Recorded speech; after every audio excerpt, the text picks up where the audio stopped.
Hello and welcome to the Third Age Babylon 5 podcast with a special episode for today. As you can see, we are all in one room today. That doesn't happen too often. And first of all, before we are going to tell you what we are going to do today, we need to apologize because with this season and in this whole past year, since we've done such an episode the last time, we have been kind of lazy, kind of inconsequent, and have not posted as much as we had planned to. So I think we all want to say a few words for that. I can start because it's also in a big part my fault. With illness, with cold, with a lot of new things that were going on, I constantly bailed out of recording. Do you also want to say something? Yes, well, the other big chunk of fault I think lies with me because I managed to induce myself with the whiplash because I walked into a mountain. Literally because I started a new job where I am working as a guide and going with people in a cave. And the first day of my new job, I managed to walk myself in the mountain and therefore had to take quite a big amount of time off everything and therefore wasn't even unable to make a recording. So sorry for that. Since we went so much into detail, I also want to give a little bit more detail because I just... What? Oh, No, I can brag a little bit to myself. sure. I just started a new master's degree and a new job, which is actually not going to start yet, but it was a lot of work to get to that point. So I was just constantly sleep deprived and never really felt like making up my hair and sitting down and talking about things because I did talk about so many other important things. So but we are back here, and actually I think we want to make a promise, right? We want to promise that next year we're going to do better. We at least are going to post more regular, and it is going to become more of a priority again. I think we all figured out our sleep schedule and our necks so that we can continue working. So, we have finished season 2. That's why... It isn't even allowed to be my fault. This is terrible. Do you want to say something? No, Is there something that's your fault? I just Have you not cared enough about me sleeping enough? I just feel like I'm at the principal's office and like all the delinquents have been told, write 500 lines on why it's your fault and how you will do better, and then you will do a promise, and it's like I feel like I set both of you down after like you will justify yourself. You can always put all the fault on me because it's me that is editing these episodes. So usually the recording is done, and if it then doesn't come out quickly enough, that's my fault because I do all the behind the scenes stuff after that. We're not here to throw blame around.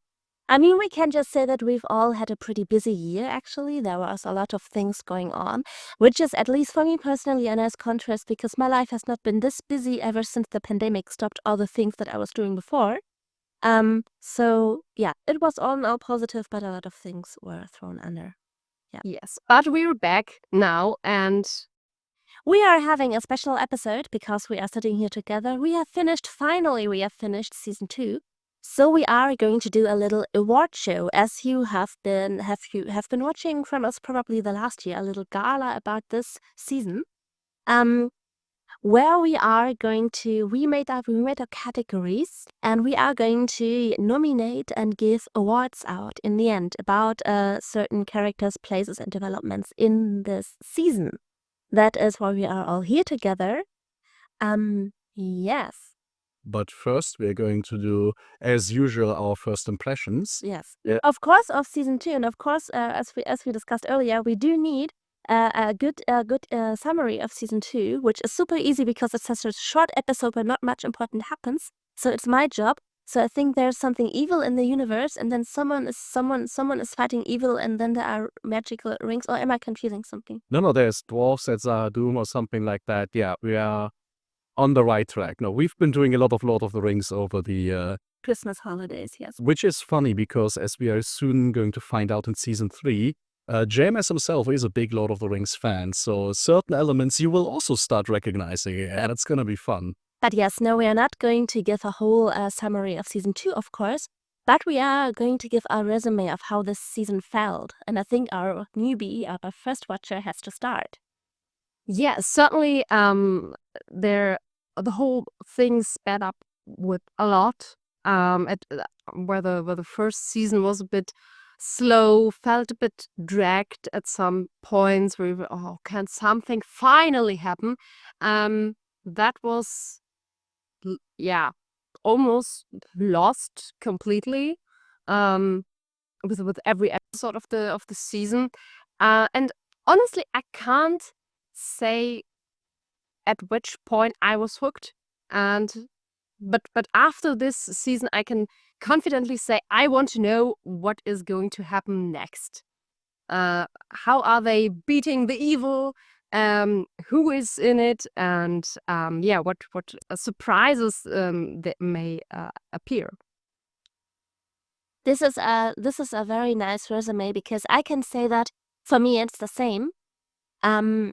I've been teasing that the whole year, but yes, within season 2, when I first watched the show, there was the moment where I thought, yes, I'm hooked, I want to know more, and I'm really into the universe. And I remember that it was the last episode for me, as I also said in the last podcast discussion, I think. But yes, I think season 2 definitely does that job. Right now, this season feels very weird to me because now when we were discussing about our awards and about what we are going to say in this recording, I constantly put things from other seasons into this season because it is still so undefined and broad, and also because we've dragged it along for a whole year. So now I have trouble sometimes really saying what was in this season. Because it is still a very, very complex, and I think especially in the first half, it doesn't really have such a clear focus, although the pacing is a lot faster, so it's interesting. Yes, it is still a work of Battle Empire, I think, finding its identity and finding its pace and its focus, but I think it does that job very well. I think for me this time around, it was also kind of a first impression because I don't think I've ever seen the season in real time, like the year on Babylon 5 in 1 year for me watching. And it's really highlighted for me how off my own perception of season 2 is. For me, season 2 is almost just the beginning of the Nan Centauri War until the end of the Nan Centauri War. Everything else that happens before, there's a good few episodes before that, I didn't really register. Like, I always kind of lump them in with season 1, not necessarily as a bad thing, but more as kind of the good old days when things were normal on Babylon 5, and then kind of things picks up.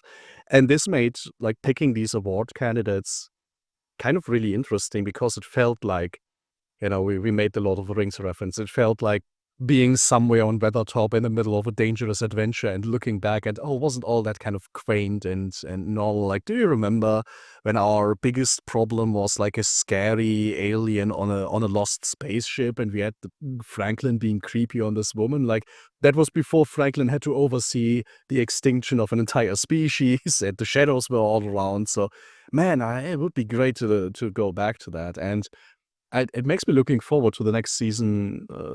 Makes me look forward to the next seasons a lot more because I know that this adventure is going to start just spinning more and more out of control. It's going to be interesting how that feels. Yeah. All right, so I think it's time to start out with the first award. Yes, and like last time, we have a handful of awards that we give out sort of in general to everyone, more kind of participation trophies before we get to the real stuff.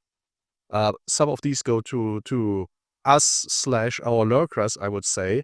The first being our most watched episode, and as usual, we have the little trophies on the side. I think the most watched episode is our golden popcorn cup, which this time around is Points of Departure, the initial episode of season 2.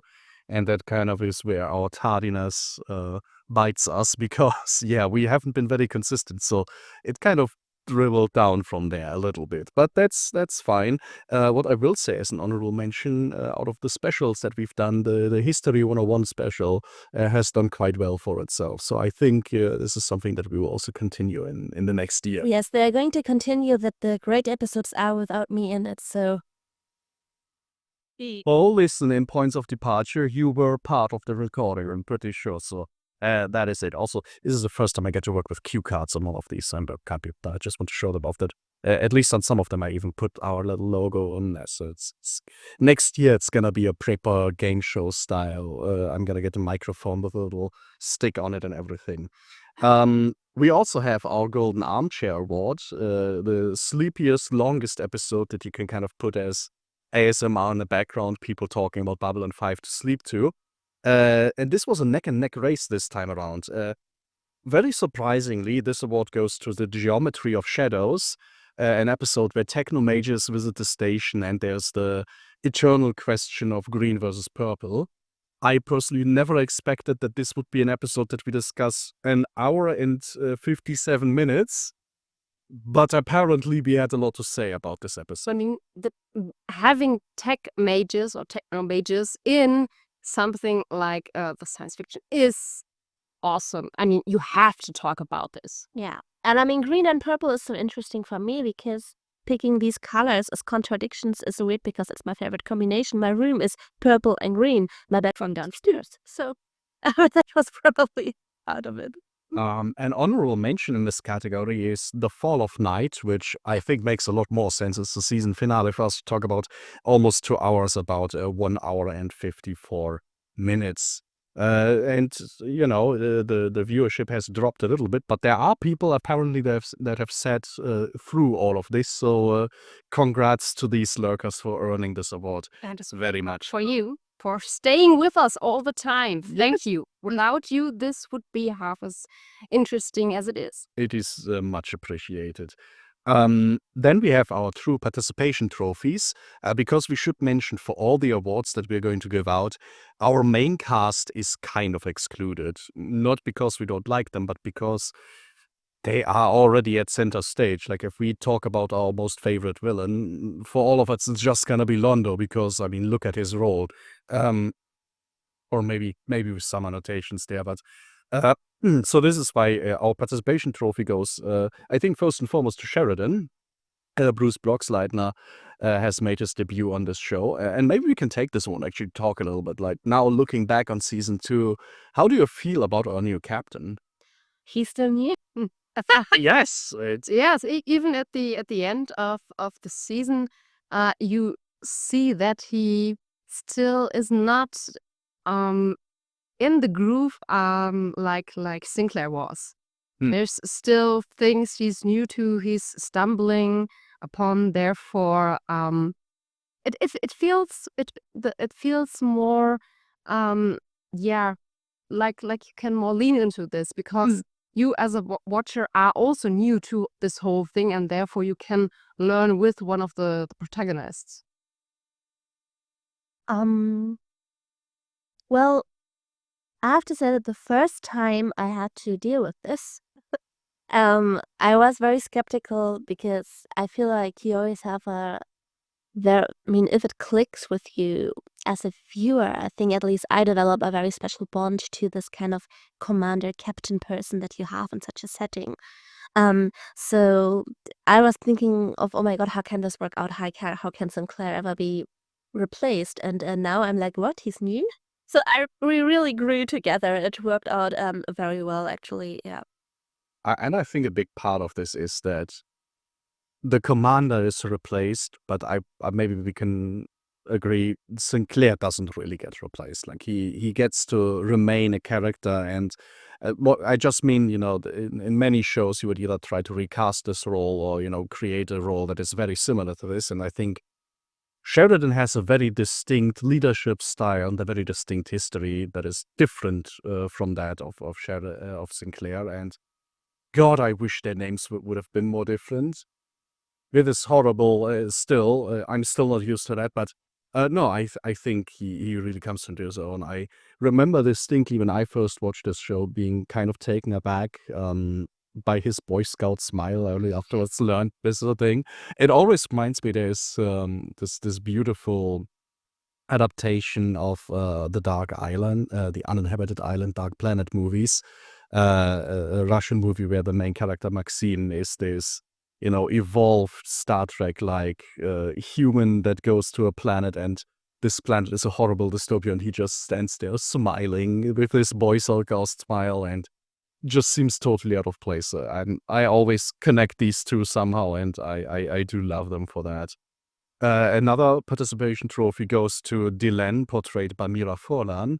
And I think it's fair to say it's well deserved in season 2 because she gets a lot more difficult things to chew on. I believe she gets the wholly new makeup, which I think looks really, really nice, and I think allows her to act also a little bit more through all of this. And God, she had so much stuff to deal with this season. Oh, yes, certainly.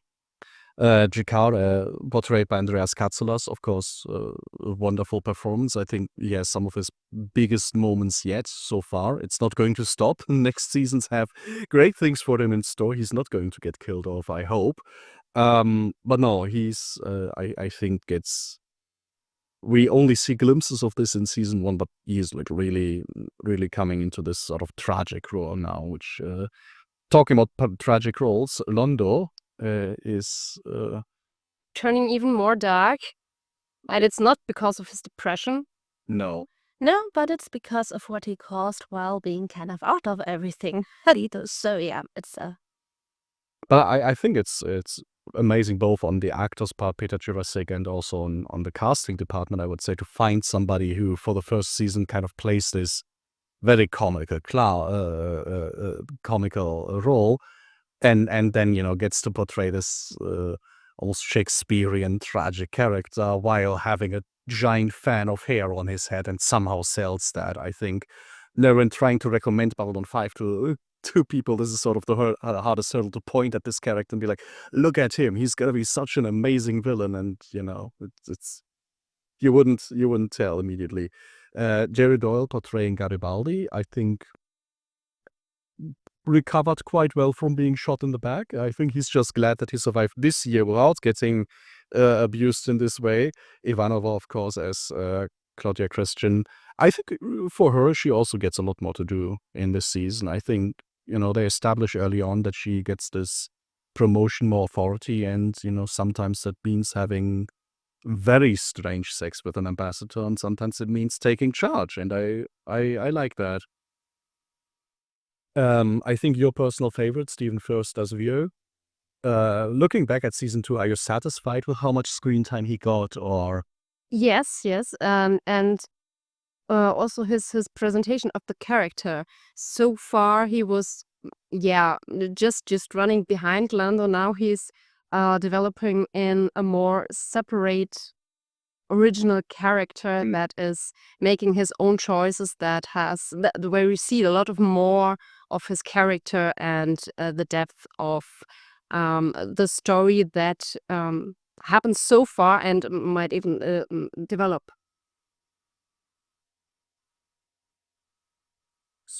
It's nice that you do this like in parallel. That makes it much easier.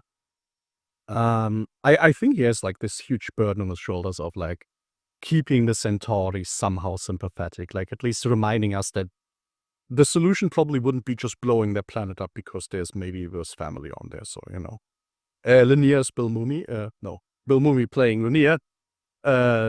I think also like alongside Dylan has a much more difficult storyline to deal with this time around. I think, you know, not to spoil our awards, but some of our favorite moments in the show definitely involve him.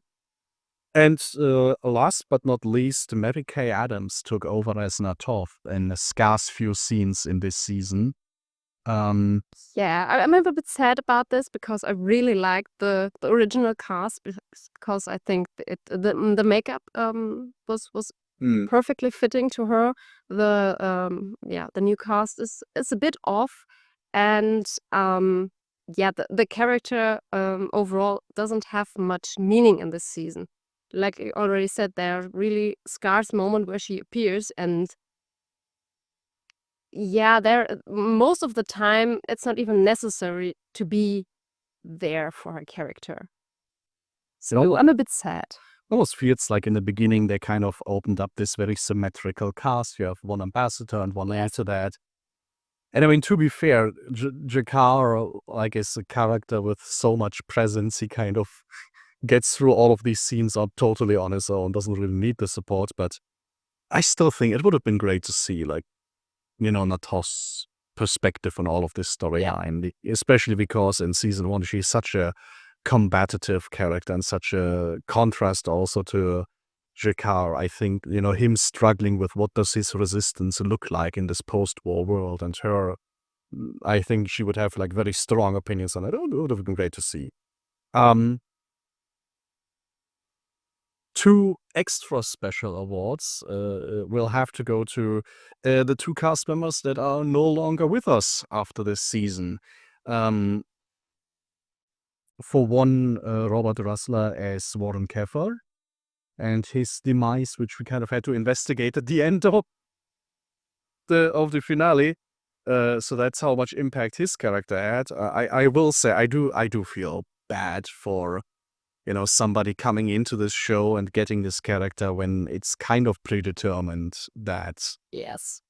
this character never stood a chance of surviving into season 3, and it is a shame because I think in the few scenes, especially in Gropos, where we do get to learn a little bit more about Warren Keffer, I think he does give a solid performance. I think there's definitely a show out there where he would have been an interesting addition to the cast. Unfortunately, it's not this show and never really was going to be. And Andrea Thompson has left us after 2 or 1.5 seasons of portraying Talia Winters, our commercial telepath. Now that one I'm very interested how you feel about it, especially with kind of the way her storyline, at least for the season, has been concluded. Well, on my part, I have mixed feelings. I really like the character Talia itself, especially with her development of at least it felt to me like she was slowly separating herself from Psychor with every thing that happened, and she the information she got, the revelation in the end, and the reason why she's leaving. It is an explanation. I'm not quite sure how happy I am about this because it's quite cheap as a solution to getting a character out of a storyline. I mean, of course, this was because of external circumstances, but the problem within the story is we do not have any hints so far of her being this let's say cover agent, and therefore it's really sudden, and in this way of okay, it's working, but it's not a nice flow, and within the story it's just so we just do this to make a break for the character. How would you? I actually think that what it does very well is that it reminds us of how brittle and how cruel Psychor actually is to any person interacting with them, and also how out of the blue Psychor actually attacks humans when they are not looking in their most sensitive areas, basically. As in suddenly, with no warning, a person is the complete opposite of what you were thinking. And suddenly a person that you got used to being there is just like deleted. So I think this brutality of Psychor is shown there in a very nice way. And I think we needed that reminder in this season. Psychor is still active and you are not safe anywhere from their reach. That's at least if you are somewhere part in the human civilization, you are never out of reach for them. They remind what you do. So that works very well for me, actually. Maybe before you do your part, I want to add, I totally agree with you. Maybe what's a bit clearly the problem to me is that so far we have more of a plot armor for the main characters, and I would consider Talia a main character in this regard. And this is like the first time, excluding the movie, that we have this sudden leaving of a main character. I think we could argue with Sinclair, but again, this is an external circumstances, of course. But I would like to have this like if it would be going more in the direction of a character, a main cast could go at any time. Maybe not on the level of J.R.R. Martin. We're killing off every character that's at least a bit likable, but yeah, like that it's more of a possibility that like death doesn't stop before main cast characters because they have a plot armor. I think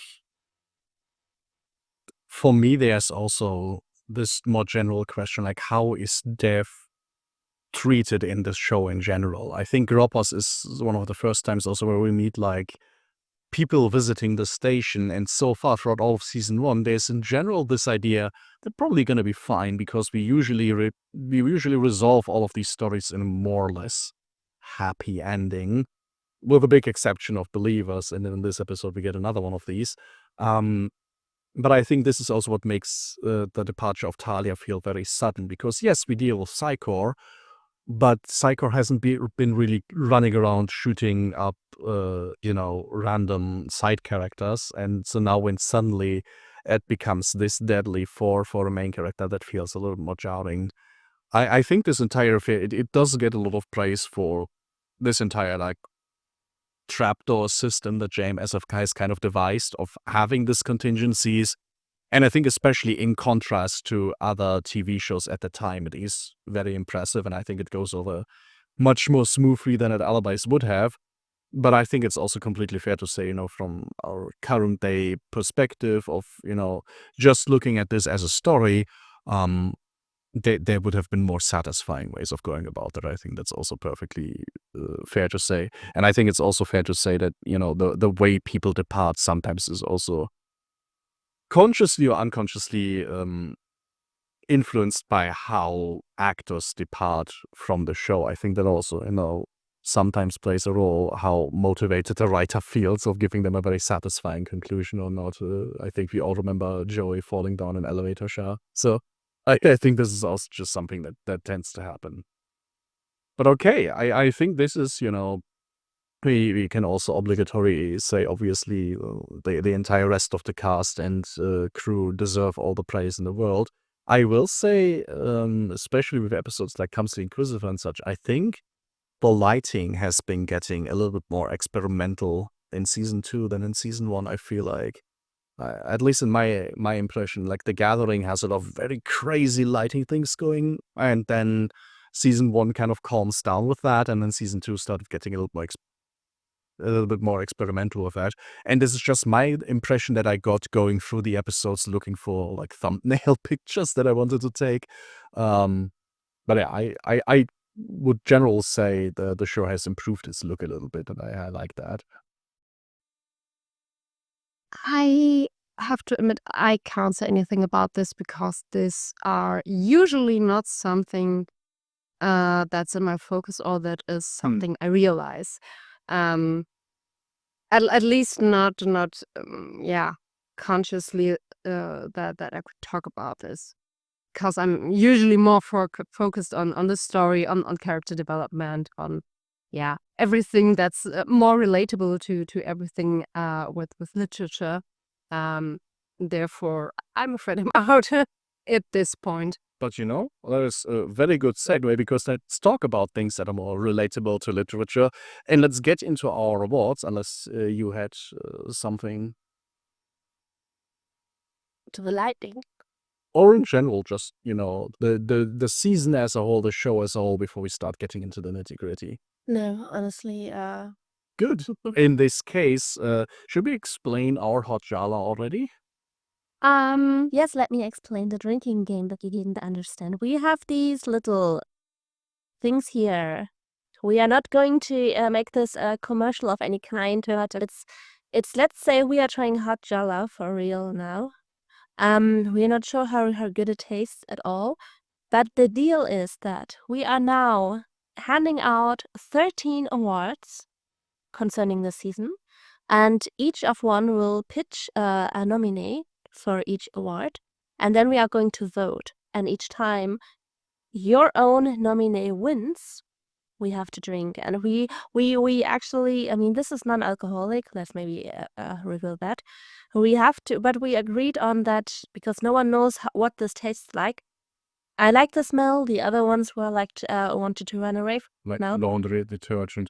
Terrible. I think it smells like a lollipop. I don't know, but we don't have to take a whole shot if our character wins. We can, of course, but just in case it tastes disgusting, we just have to take a sip. Yeah, so that's the deal. And I think also in the end, everyone just empties their cup. But if you win more often, you don't have to do it all at once. If you never win, you have to do it in the end. Let's get into some literature things and some names that we can't pronounce with our favorite villains. And I will have to try to remember what the specific rewards are for each of these. I will not remember all of these trophies. Our favorite villains of this season. We have 3 nominees. Do you each want to name your own? Then give it a shot. Mine is Mr. Wells, the British accent evil guy from Nightwatch in one of the later seasons with Nightwatch. Episodes, not seasons. Episodes, yes, sorry. Unless you know about the Nightwatch spin-off show, terrifying, directly adapted from Orwell. Well, mine is, I would say, quite classy because I would name him as the sunglass guy. He has a name, Max, which abducts the doctor later in, I think, Hunter Prey. Mm-hmm. With this, like sunglasses appears and is trying to get some money for the abducted doctor. And because he's just such a classic cliche villain, I would vote him totally as my favorite one. Do we have to argue for our villains? Yes, of course. I didn't argue. First, we just name our nominees and then we argue for them. But I can't. It's gonna be hard to argue against the guy who brought sunglasses to a space station with very windows. It's a hard one. My one is kind of a cheat because we said Talia as a main character, but mine would be Control, Talia's alternate personality. We only get like 1 or 2 scenes with her, but I think out of everyone we've seen in these 2 seasons, she's the only character who really managed to go toe-to-toe with Ivanova. And that, for me, is a pretty big point. So now, Think all right. somehow you have already lost. Sorry, Make your kibitz. just the sunglasses to a space. See, I mean, he made that decision. It's pretty amazing. All right. So now we have to argue. Yes, but so Yeah. I'm not convinced by Mr. Wells. Why are you putting more Nightwatch people in front of me? So sorry that he doesn't have sunglasses. Yes. Actually, I had a pretty tough time deciding for one. And also because Rondo was not able to be nominated. No. For me, Mr. Wells is just an evil character that is almost a comedy version of an evil character. But also, I can imagine to meet people like him who are manipulative, who are so in love of executing control over people, who are super polite and just seem nice and friendly and organized, but are involved in something just evil and dangerous. And so this depiction for me works just very well because I felt reminded of a lot of evil that we actually face at the moment, political evil, nicely suited up people who try to sell you racism in a new kind of color or shape. And so that was just very well written and also very well acted out. I feel like the actor had fun being evil. So yeah, that was very nice, I think. There is something special about seeing a character in a 30-year-old TV show and be like, wow, what a goddamn caricature. And then you turn on TV and he's just on the news. I think that is a special quality. I think you already made an amazing case. Do you want to elaborate? His hairstyle is also pretty amazing. Yes, he is. I mean, like I said, he's this walking cliche of the old school villain, like, I'm evil, I wear sunglasses at night, in this case, in the space station. I am, like kidnapping some random dude, and then I try to press some money out of it. And the way it was acted, like yeah, let's check what is he having in his pockets. And also at the end when Garibaldi is coming to him. I think I already won since she doesn't stop laughing.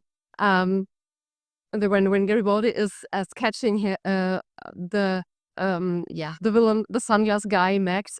It's also this iconic way of I'm bad, I'm evil, and then someone appears with a gun, shoots around the head, and okay, here you can have the crystal, the data crystal. I go now.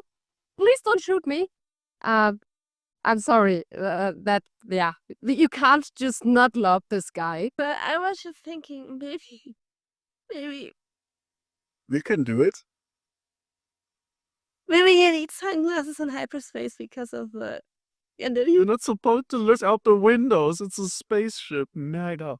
But I mean, maybe we should, because you already mentioned Londo is, of course, the big villain, or at least, villainous character of the season.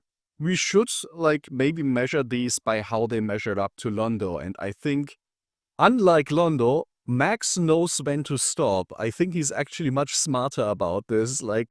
I feel like Max would have been Mr. Morton, I would just like to have a boatload of money, but then when it gets too hot, he's he knows when to step back and be like, listen, guys, chill out, it's fine. So, maybe he is actually a much bigger mastermind than our dear ambassador. I get a sense that you two are kind of tied. Can anybody be swayed by the fact that I think Control is also just Andrea Thompson's best role in the show? I think her performance being just very vicious and mean is great, and much like our guy playing Mr. Wells, and I imagine the actor who played Max has a lot of fun with this one as well. And I think, as sad as it is to leave this main character behind, I think it's great that Andrea Thompson got a nice send-off of getting one of her best performances in before she leaves the show. Yes, I want to say something serious because Very serious. you can actually kill me off with one funny thought for hours. It's weird how my brain works. But I think about Control is that I always found the choice of the actress choice for Talia actually a bit weird, because I felt that this character that she's supposed to be always turns out how she acted it out, or maybe also with the direction that she had, super whiny, which was always a bit odd for me. That it was never a fit actually, although the actress was good. So it's not like she wasn't convincing, but she had a vibe that I felt like, why did they choose her?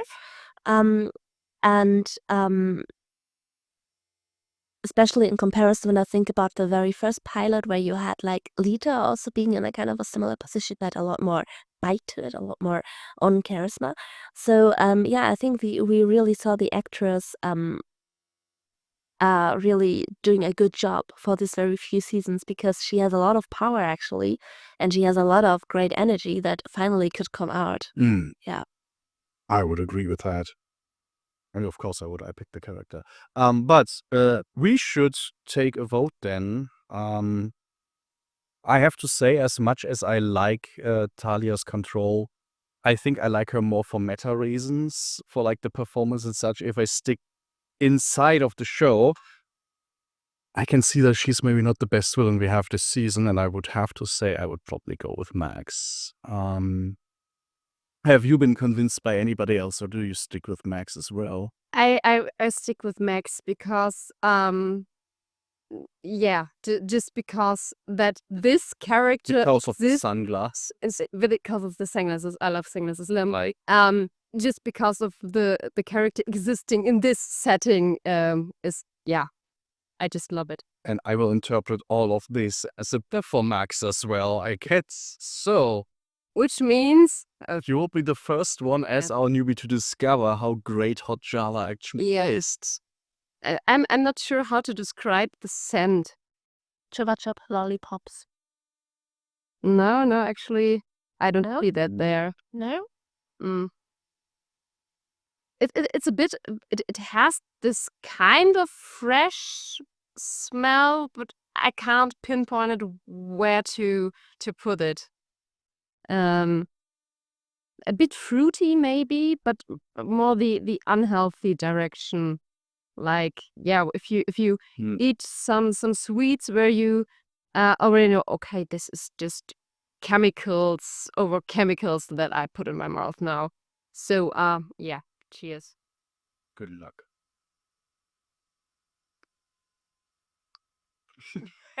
Okay, good. Good. We have something to look forward to then. Ugh. It was a tiny sip. We'll have to reevaluate that. I mean, I tasted more horrible things, but it's not good. It's not good. Beautiful. Well, it's an acquired. Damn it, now I want to lose. By the end of this Gala, we can just vote for her characters every time that we don't have. Wow. So okay. But Wait, I have to check. Do I get a bloom tongue with that? No, it's still natural color. that's gonna be used. Maybe after a whole bottle, you have to check again. I mean, maybe You can do this. that point, maybe you will also really like the taste. Maybe it is an acquired taste. So over time. Oh, I have to eat something. All right. While you recuperate from this sip, favorite side characters. I, for the life of me, can't remember what that trophy was, but we will see. Our nominees. Maybe you will start as long as her mouth is still full. Mine is Dr. Lazarin. Lazarin. I would run Lazarus, which is kind of ironic. Hmm. Killing his outcome. Yes, the markup doctor is my pick, and we're going to argue for it later. So, markup doctor, what's yours? Zach Allen, because I'm pretty sure I can just barely still call him a side character, although he has been getting more and more lines. Every single time, I absolutely love it. Our bumbling, sort of everyday, I don't want to say idiot, but he is stumbling into Nightwatch, so, you know. But no, he's just extremely likable. This guy has one quality, and is being this charming little security man, and it just really works for me. And I think we tend to say Garibaldi is the everyday man of the show, but I think Zach has just a little bit more charisma than that. Yeah, well, mine is I'm not sure if I remember the name correctly. Amos, the PTSD guy, played by Dwight Schultz from. Most important character for me was on the A-Team. And since you already started with the arguing, yeah, it's just the portrayal. I really liked how it was done. The emotions were really raw, and I could buy this the acting. Like, okay, this person really has some sort of PTSD and is troubled, and therefore going with the drugs and everything, but still managed to be not just as, hey, this is this crazy guy, but also a likable character, where you were, oh yeah, I feel for you. I want at the end of the episode, I want everything to be working out, to have him having a happy ending. I think he's a cool example of somebody who has this sort of issue, and the story isn't about fixing him. He is like, even in, when he is in the cell confined, despite all of his issues, a character who has agency and who has something to contribute. And, Garibaldi listening to him is actually what helps us resolve the plot in large part. And this is just nice to see, to, include a character like that, and not just as the problem case. So I can also argue for mine. Silence. Okay. Yeah, what I really like is that here we have a character who I think is written with a very interesting mindset, and I think exploring these kind of mindsets that have many different layers is so important to understand, especially how something like scientific progress, but also understanding of science works on a level in society, on a broader level actually, which is something that I study, so it's very important for me, and I really liked how this was executed, because we have a character who is scientifically very well trained, who also has very creative ideas to really produce new things that are really important when you want to produce something like a new medicine or whatever. So really does great work and is brilliant and can work under pressure, but also despite all of this, is shaped by a culture that has a lot of problems reacting to crisis because it is so super religious and is shaped by so much restraint from these religious spiritual point of views. And we still have someone who can look through all of that and who can really go on an eye-to-eye level with someone from another culture, or someone who does not have this religious shape in their thoughts at all, and still struggles and communicates that, and still in the end suffers the consequences of making the wrong decision based on this shape, but also he's fully aware of where this comes from.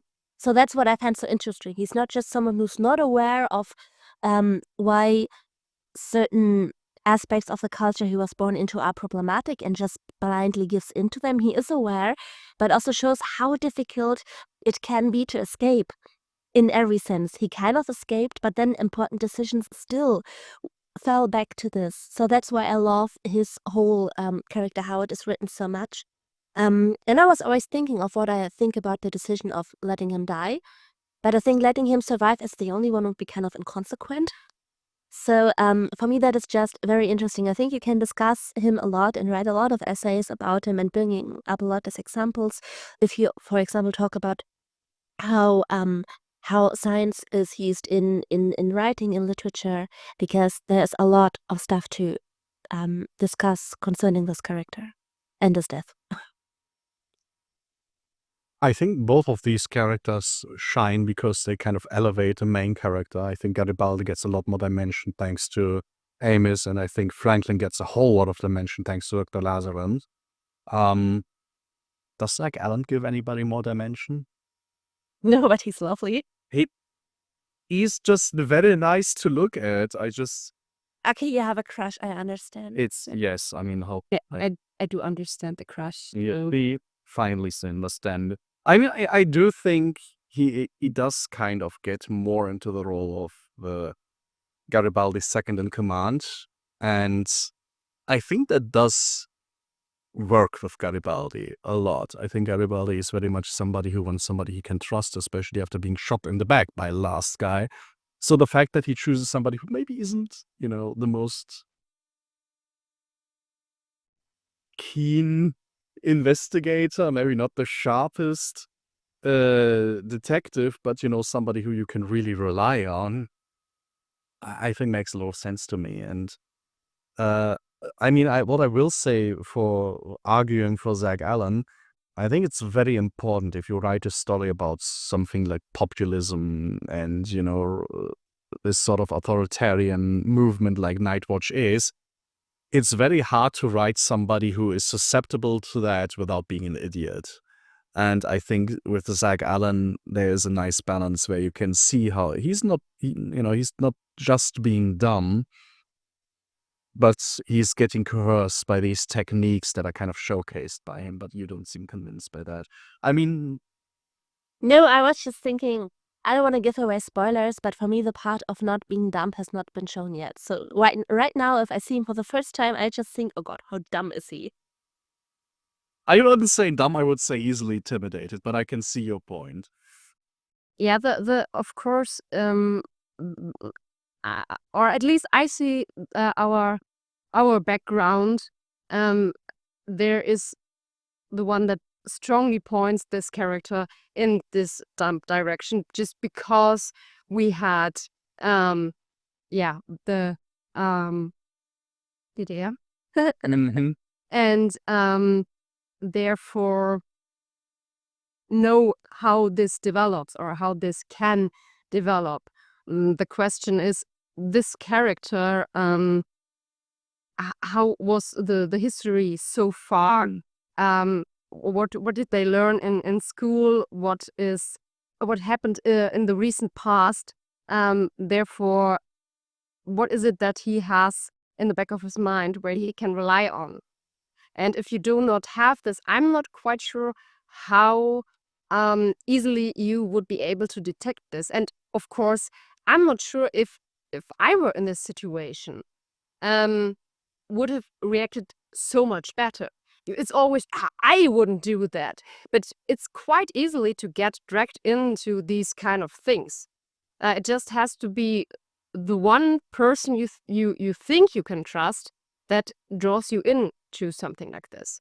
Therefore, yeah, I would be, or at least from my point of view, would be very careful with the putting him in the dump. I mean, I don't know. I had a few moments where he was just so naive and so trusting of, oh, I just have to spy on people, or I just have to report on what people do and I get a little extra money. Isn't that nice? Where I was like, I would literally resign my job if that would ever. I mean, I know that I would do that because I quit a very, very well-paying career as a teacher because I think our system is basically just. Anyway, it's another thing, but I would definitely, this will just ring so many alarm bells also just on a social level of, okay, so I'm paid on telling you what my neighbor is doing. Fuck you, I'm gonna punch you. And it's just my gut reaction that I have even in, I don't know, I just don't see how someone can be so naive. I'm sorry, I really don't understand it, but yeah.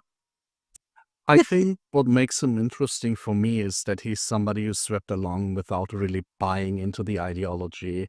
And I think this is for me. But do we see that already? I think so, because in this meeting towards the end where Mr. Lance and such are there, and he is in this meeting and he hasn't reported anything. I think for me this indicates like his thinking is, if they just want to give me this armband and pay me some money, okay, and I'm just not going to do anything, because all this work, all the speeches they're giving, ideas can be dangerous, so you should really be on the lookout and report people for that and such. If he were really buying into this, I would imagine he would start reporting people and just naively say, well, okay, this guy said some evil thing. But I think his gut feeling is that is wrong. It is not a strong reaction like you would have of saying that is wrong and therefore I'm not going to take this offer. But I think for him, it's just kind of this thing, okay, they can talk to me about a bunch of bullshit and I'm just not going to do anything. And if they'd still pay me money, that's great. But the reason he does report somebody in the end is, I think, not because he's convinced by any of the speeches that are being given. He's being intimidated. A lot of group pressure is put on him, and it's kind of exploiting these psychological weaknesses that he has. I'm not sure if I remember correctly, because I'm not sure he was the one reporting in the end. No, what he Because does. it never gets clear shown to us. No, the only thing is that they ask him, can you corroborate this report we've already gotten? And then he kind of says, yeah, I mean, I guess I've heard him talking. And that's for me kind of this thing where it's not that he says, oh, now that you explained to me why Minipacks is a good thing, I buy into that. It's more like, okay, I'm really uncomfortable because there's like 50 people talking to me, which is still very naive. That's perfectly true. I was thinking about in the end, where this salesperson getting brought away, and then this announcement is getting hammered on the wall. I was thinking you meant this, but you were talking about the situation with the. Maybe I just don't understand, or when I just that's just let me start over. Maybe that's just an experience I personally am lacking of, that people actually can have like a neutral or positive relationship to any kind of authority, which is something that I just don't really can think myself into if someone has that mindset. So that's why I'm here like he's so naive, because that's just something I don't really I just don't see how that works, but I think people have that. So yeah. But you For me, see, it's still a bit dumb. all of this was a cunning plan, Penny, because my argument now is, Uti, we talked more about Zach Allen now than anybody else, therefore he clearly is the best side character. How about that? I still, since I'm already a fan or I followed for him, I would say yes. I still vote for mine because I think it's the most interesting one that has all, especially in a world post-COVID and everything. We need to understand characters like him to prevent the next crisis. So I will definitely say he is worth an honorable mention, but I would say the award actually then goes to Zach Allen. so yeah. But then if Dr. Lazarin says, well, I think I should have gotten that award, I don't see Zach Allen like ever arguing against that. So it's a very easy thing to get. And we talked about our favorite side characters. Now we are going to go into a little bit of a cheat category for us to squeeze in more side characters with our favorite visitors to Babylon 5. They're going to receive the golden backpack. I'm very curious how this is going to go in future seasons, because I think this trend of people coming to the station and stirring things up kind of ends after the season, but we will see.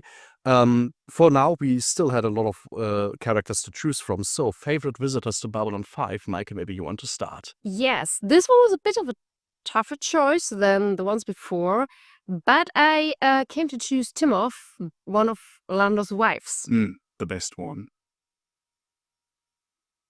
What Oh, about you? mine is collectively the Techno Mages. I really love these. Mine is John Maynard, the old commander, officer, whatever, visiting Sheridan early in the season. Yes. Do you want to start arguing? No. Oh, okay. Oh, well, then maybe I go. I really love Timov because, well, of course, between all the wives of Lando, it's not that hard to shine. On the other hand, she is quite unique in her way, because we have, a voice of reason with her, within the Centauri, but also a female Centauri, which is quite rare until now. And her character, how she's dealing with Lando, and of course also her way of seeing the universe. I remember that when Franklin is about that, where Lando was injured, and Franklin is about, oh yeah, he's dying, and Timov was like, everyone is dying at some point. She has a really down-to-earth perspective, and I really love this about her. And yeah, just her personally proving not everyone in the Centauri is, an idiot. And of course, again, her role as a female character is just great to see, because she's with a backbone, and not on the same level as Ivanova, but still a person of female character to be recognized as someone of great importance and strength. Well, the Techno Mages have one of the great speeches of season 2, I would say, when he sort of talks to Sheridan about the nature of the universe. That to me feels like this season's version of the little ant speech that Jakar gives, which I'm also a big fan of. And I think the Techno Mages also just collectively introduce this element of magic, and also a little bit whimsical magic. Like in season 1, we have this illusion that souls might be a thing. There is this looming thread that, in season 2 becomes more concrete as the shadows. But here's this group of people that just do wonders and creatures and, summon demons and such if they want to. And it has this much more whimsical side to it. And I really enjoy that. Yes, I picked John Maynard for 2 reasons, actually. The first one is that just inside of the story, I like it that they wrote this kind of character into it, because what I always really appreciate is characters have these layers of that we see them not just as the functioning or non-functioning, but just as the adults that they are, that we also get a feeling of where they come from, where their weak spots are, whether they have like family members or teachers that were important to them, and that we see or can imagine how they grew, and also how they are different around different people, how they can still be reminded of their own youth when they see an old teacher. I really love it when we have that layer, and especially when I watch Star Trek, I always feel like characters there are so set in their ways that we have our... Sorry? You need tissues? In a moment, I can finish this sentence, sorry. We have our kind of like the people from the Federation that we have to look up to, like Picard, but we don't really have characters that are vulnerable, that are little, that are sometimes in this situation. So I like that. And on another note, I think that his whole character is like a side note to a German poem from Theodor Fontane that is about Captain John Maynard, and is actually inspired by a real ship that drove from England to the United States in the late 19th century and sank. And it is about this hero captain that the ship had that according to legend, at least tried to save a lot of people. I don't know how the history there really is. I didn't have time to look that up. But it's a poem that I read in German classes when I was very little because it's like a very famous poem based on a real story from the 19th century. Okay. I mean, making this connection to literature is always, I mean, we talked about this with ship names early on, and this is sure to win some votes over here. Yes, definitely. You have mine. In that case, is your vote swayed? Yes, certainly. You have me with that. It gets just so much more depth and possibilities to view this character, and of course, having invested the time to make a character based on something, from other literature or other media points is always something I really adore and love. So you have my vote. You get my rose. I don't know. I mean, it doesn't really matter then what I think at this point. I'm also, but I will say I always root for the underdog, and I think Timov, as brilliant as she is, she does get a lot of love in this fandom already. Like, she is an absolute favorite, and Techno Mages are kind of a favorite too. So I don't think I've ever heard somebody talk there as much and intensely about John Maynard. So I'm very happy that this award will go to him. Very good. Okay, thank you. So now I have to take a sip. Cheers. Oh, yeah. I'm curious as hell. Oh, this is weird. It is too sweet. It tastes completely artificial. It is super light, not even like a fluid on the tongue. It's odd. Plus, it's been staying around so long that it's not sparkling anymore, and it's room temperature. That's brilliant. Okay. One trophy that we've introduced newly for this season, because it only makes sense in the season, is one for our favorite recurring characters. We will still have to think about what sort of, what the trophy should actually be. But that's by the time the episode comes out, we have already decided that, because it's going to be, I think, there on the screen. But yes, favorite recurring characters. My personal favorite, I'm just going to start us out here, is Mr. Bester, because I think if he doesn't get our favorite villain, then at the very least he should be our favorite recurring character. He has such a strong presence here, and I think in an episode that is not exactly my favorite, he has like some really cool performances going on. How about you? Of course, I have to disagree. My favorite, my pick here is Lita. My most favorite, not so much redhead, of this series. My favorite one is Drow. Okay, tough competition. This is a really tough one here, so we should start arguing. Yeah, of course. Lita, I mean, we have seen her in the movie, therefore, feels a bit different of a reoccurrence there. But I really love that they reinvented this character for the series. And I think her role has really much potential, because she is one of the two people that, or the two humans that can say they have seen a warrior naked. Yeah, it obviously shown in the episode where she is appearing that there's so much more to this than just knowing what this race is looking like, or at least what Kosh is looking like, and gives therefore also a lot to the plot and not just her character.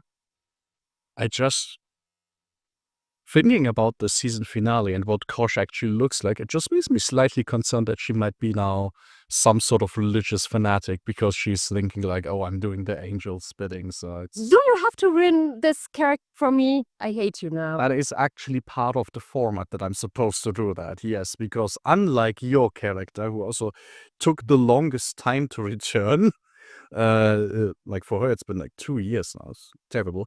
Mr. Bester is just doing his job. He has great chemistry with everybody, and everybody hates him, but in the most comfortable way. So personally, honestly, I should have a different strategy here. Let's just agree that Draal's second occurrence was way too theatrical, and we can't deal with that. Or do you disagree? I disagree because I love that they actually picked something up like that we have another Minbari reoccurring, that we not only have just a human character reoccurring, but also an alien character. And that the big mystery, I think we saw him again when the machine was doing stuff, because I don't remember quite, I'm so sorry. Yes. Not that I mix other seasons into this once more, so yes. So we have the big riddle, the big mystery, and we have an alien reoccurrence, and I just love it. Also because I think I love his character for the similar reason that I love John Maynard so much for Sheridan. I think he was this kind of similar effect on the Lamb. And yes, for me, I think he was not so super theatrical. Actually, I think it was quite comical how he came into this, living his weird second life down there in the planet in this old machine. Yes, it's just heartwarming and nice. I would say he is the most likable of the bunch, I think. Yeah, I totally agree. On the other hand, he is the most untypical Minbari we've seen so far, which is also a reason for me to like him, because he is. Yeah, it sounds wrong to say it, to phrase it like he's not like the others, but it feels more like he's unique. He has a character on his own and not just being part of a collective. And as far as reoccurrences go, I mean, bringing Lita back is a cool opportunity when you have a telepath that you deal with.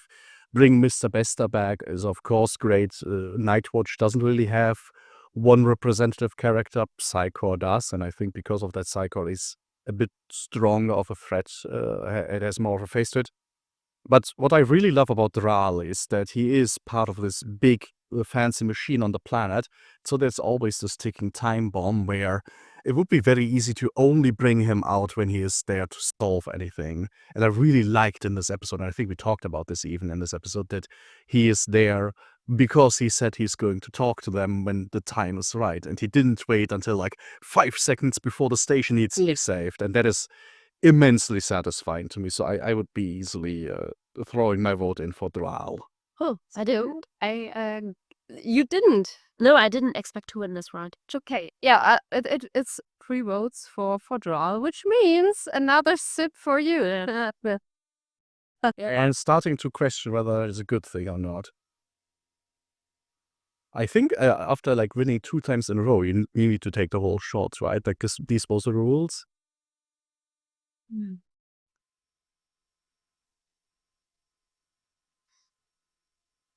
Oh yeah. Okay, I need a refill just in case I make more successful suggestions. Oh, of course. Gladly. Well, while you're getting refilled, it always comes with a waft, doesn't it? Yes, It's amazing. it's really tough just to open. A bit more sparkly now. You see, that's good. I'm not sure if that makes anything better. So Crispy. the only thing is, Draal almost now is a candidate for the next category as well, because our next category is the golden teddy bear for the most adorable character of the cast. What was your pick for this? Yeah, mine is actually a bit with a sad eye, because I really liked the macabre kid within this with this whole lot of death episode. And I mean, the kid doesn't survive, but I really liked how it was created, and that there was a kid. I mean, we didn't have that so often. On the other hand, I think so far most died. Maybe there's a trend there, but I really like the concept, how they did this, and the moment the kid opened the mouth, it was over for me. Just cute, and if I could, I would have jumped in and got the kid out and adopted. And brought the plague to us. Okay. We can't catch it. Remember? So far. So far. I do like the pronunciation though. It's a macabre kid, but also a kind of macabre kid. That's tend to die. So there is some strength here. Well, I thought there is only really one possibility. We are giving out a golden teddy bear, and there is a literal teddy bear in the show, and a jump scares a pilot in space. So what else can you hope for? And just the fact that it is this teddy bear that breaks Sheridan, and it infuriates him so much that the gift shop, the franchising of Babylon 5 is ended because of this teddy bear. I just think it's a cuddly bear, it's anti-capitalist, and it jump scares people in space. I want more. And It's really obviously hopeful. very powerful. Incredibly powerful. It's, the first aid of Jakar was spaced and she died. This teddy bear was spaced and was more powerful than ever. So that's there. Your pick. Yes, my pick, I think, is another kind of adorable than you chose, because my pick is Sheridan's sister, for quite similar reasons as we had as I picked John Maynard, and I realized I just love it to see this side of characters, that they have a family, that they have people that belong to us, that they have people that know them from another angle, that can remind them of stuff from their past. I think I like that very much, and also because it is often heroes are written in a way that we see them without a family, without friends, that they no one is going to miss them, so they can sacrifice themselves, and it's kind of boring when they're not involved as that. So here, right in the second episode, I think that we have Sheridan, this kind of hero stereotype is broken, because we see that he still has people outside of the station, and also I think a sister who is agreeing to 3 weeks of space travel just to visit you. I think that's adorable. I think that is a very good reason, but for my taste, for the category of most adorable, it's a bit too serious and too close to Maynard. I think it's a completely valid, but Yes. Okay. Or if when can I say, I would also actually like to vote. Can I say that, what I want to vote for? of course. I would vote for the macabre child, because I wanted to take that too, but it was already taken. Yeah, I think it's for me this is a nice compromise, because at least it's smaller and more couplable than Sheridan's sister. So I think I can live with that. Okay, let me mark that down. It's the mini markup for the most adorable character. And Now, I didn't thought this through, did I? no, just gets better. Yuck. It ages and develops its aroma. Isn't that great? But yeah, thanks to you, now every time we see the golden teddy bear, we're gonna be sad. So this suffering right there is well deserved. Now, I think you already have a perfect expression for this. We go to the less favorable categories, with the worst characters that we didn't like, or that are just literally the worst. I think for all our picks, both is true. What was yours, Meike? Well, mine is not just one character, but a group of characters. It's the Great Council for, reasons I'm pretty sure you will agree with me. It's a government body that calls itself the Great Council. Like how trustworthy can they be?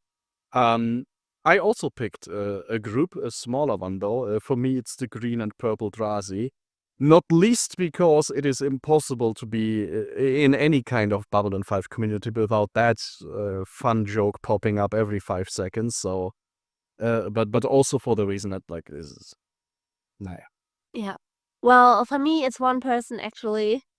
For me, it is the journalist in the ISA episode. ISN. I have something else in mind. The journalist in the ISN episode, I forgot her name, Cynthia Talkman. Cynthia Talkman. I'll stop talking now. So really, I just hate her. I'm sorry. So yeah, should we start arguing? Should I start arguing now? I mean, that's already a pretty good It's a pretty good argument that elaborate on it. Yeah, I mean, also I sometimes find it frustrating when reading discussions about her, when depending on what kind of landmass people came from, they actually were like, oh no, but she's the perfect journalist because journalists are like that, and I'm just I mean, I may be idealistic or whatever, or influenced by still being brought up and taught by people who grew up in post-war Germany, but I still think that journalists can be more neutral, can be more do less damage, and really try to cover more of stories that are well researched and that try to comprehend and things, and not just be this like I have these catchphrases that are interesting, and so I politically stir a lot of stuff up and just do damage to society and everyone in it, and that's just what I see in her, and I find it disgusting. I think it's fair to say she touched a nerve there. That is a lot of argument. I don't know how much of that was arguing for Cynthia Talkman or just against the rest of the world. How about you? I do understand you. I agree. But I think the Great Council is far more worse because if you think about how they are acting towards Delenn after her transformation, she is doing exactly what she is supposed to do. It was planned out for her to take this route, and they were even at the point where they were saying, "Hey, you do you want to be head of the council?" And after her transformation, they were just pure racist. And that was spreading like wildfire to any other or most other Minbari we have seen in the series so far. They were really just, it's so funny because they're called Grey Councils. They were like this gray-haired old people that look at you like you have a tattoo and a piercing. Are you even human anymore? Basically like that. Yeah, I see that. In this case, are you even Minbari anymore? Which is what they are telling her. You are a freak, and you're no longer part of our race, of our system, whatever. And yeah, which is so idiotic if you think about it. She was doing what she was supposed to do. That was the plan all along, and now they're turning around and say, "You're not part of us anymore." What kind of bullshit is this? I think we can also say extension of this. We see a lot of things that Minbari do, presumably by how the Grey Council handles this, and like this entire Tragati disaster at the beginning of the season. Like they have this deserted warship, and it just goes around attacking people, and then by the end they just blow their own people up. They're just bad at handling crisis situations on top of everything else, and yeah. So I can see that. I think in terms of obnoxiousness, Cynthia takes the cake very easily. In terms of being actually bad, the Grey Council, I think, does most damage. I would still make an argument for the Grey and Purple Drazi, just because both of your picks are in-universe very bad. I would say the Green Purple Drazi are terrible leaders in-universe, but on top of that, I would also argue on the meta level, they actively make the episode worse. Because I think in terms of all the side plots that we see, the Green and Purple is really it made us talk about this damn episode for 2 hours. And really, there is not that much there other than, oh, Flag is really only just a color as well. And, you know. You have my vote. Yes. Beautiful. I Not that we just want to see him doing the icky stuff. Oh, on second thought, I think the Grey Council really is the worst. And I had cough syrup like this once. It is. Honestly, my cough syrups were way better than this stuff. Yeah. I really think it has this kind of medicinal chemical quality to it. It's not. No. Yeah. All right. Our next category, most glamorous category, is the most infuriating character. So these are still characters that are pretty bad, but they have this quality where you want to scream at the screen just because it would be so easy for them to not be as bad. I think for that, the Grey Council and such might be a lost cause, but here it's different. For me, this category falls on the markup in general, or maybe just the markup ambassador, because I can see this predicament and I can see, how they're in an impossible situation. Just be better than this? What's your pick? Technically, it's in a sense what you just in the previous category picked. It's the ISN, the IS network in general, because they broadcasted what they broadcasted. Is yeah. Well, for me, it's the Centauri in general, excluding Vir, I think, but in general, how the Centauri culture and politics work, that's for me the most infuriating in the season, I think. I think that's a great shot because we get so many instances of this through so many different characters. Like with Ursa, I want to scream at the Centauri to be better. With the Emperor, I want to scream at the Centauri to be better. So that's a pretty strong choice, I think. How about you? Yeah, honestly, I mean, there's not much actually to argue, because if you look how much raging you would do to about every pick, I mean, with ours it's just one episode, and with the Centauri it's like from first to last episode of the season. I would say there's a clear win. Yes, and what I was also thinking while I picked them and what I wanted to get out actually with picking them was that I find the way that they provoke and execute the war against the Narn is just written in a way that we can just see the same mechanism in so many wars that shape our world right now, and it's just so infuriating how arguments are turned around and how the victims are painted as the provocative party, and this way of old kingdoms and of old empires to act as if they own other cultures and other people in their lives. It's just infuriating, and it's dominating the news these days. So the Centauri are really just ours. But okay, I already won. I know. I just stop talking now and take another sip, I guess. Enjoy. My fucking god. It's better when it's sparkling, but oh my god, what is this aftertaste? Oh. So there's a probability that we're all sick after this recording, Yeah. or at least by tomorrow. So yeah, I think we're knocking ourselves out just for the next recording. We are already working on the next excuse why any episodes are gonna be delayed. Although the way you talk about this, I am getting the sneaking suspicion that maybe season 2 just took us so long because every time we open the news, it does feel like a new Babylon 5 episode. What? We just watched this last week. Yeah, like, oh, it's this old guy screaming about needing more buffer zones along his borders. I guess I saw this episode already.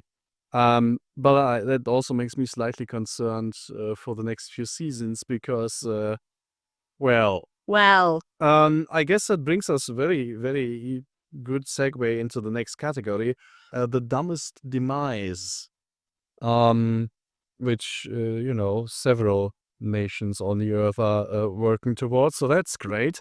But none of these are our picks. What is your pick, Meike, for the dumbest demise? Well, mine is Kefir's death. Yeah, I explain after your choices or your picks why that's my pick. I would move for her to be disqualified because that is clearly a very important main character, which I'm thinking about here. For me, it's the Stripe, a proper side character that only appears in one episode and doesn't have a loving girlfriend back home, like our main character, Keva. The Stripe, the aliens that abduct Sheridan and then all get killed because rather than do anything else, they just evacuate all of their prisoners right into the hard vacuum and then just die anyway. And the entire plot is just very dumb. So, as much as I like little gray aliens, not for me. The dumbest demise for me brings back the markup, and I would just nominate the whole species because honestly, whatever weird culture or history you have, this could have been prevented so easily, and it's just so dumb to collectively die of a plague. It's just so stupid, and also something that before COVID I could have so not taken seriously at all, but oh my god, it's so dumb. Yeah. Just don't do that. At this point, I have a feeling we have to make another trophy for most nominated. most often nominated character, which by this point would certainly be the macabre. They certainly left an impression. Yes. I take over with my explanation. With Kevin said I because already said that. yeah, because well, in the last episode of our podcast, we elaborated quite fairly that he is really dead. It's just showing how stupid the whole sequence is, because this you're not really sure, is he really dead, except for if you look at this scene with a real slow time rate. Otherwise, as in my case, I completely overlooked it and was at the point of, maybe they just packed him up like they did with Morden. And since it's not that clear that he is dying, which, especially in consideration what he has done, like getting this information about the lurkers out to the rest of the universe, The shadows. the shadows, and I'm sorry, is it just compromises the importance of his action with this. Maybe he's dead, maybe not. Who cares? And therefore, it's just very, very stupid for me. I have to say the markup, for me, the biggest point towards them is that what you mentioned last, that the mice is really, really dumb and then retroactively proven entirely right. Like you read this story and it seems like this is such a dumb way for an entire species to die. How that would ever happen is beyond me. And then you have a pandemic and you see, oh yeah, it makes perfect sense that it would happen like that. Yes.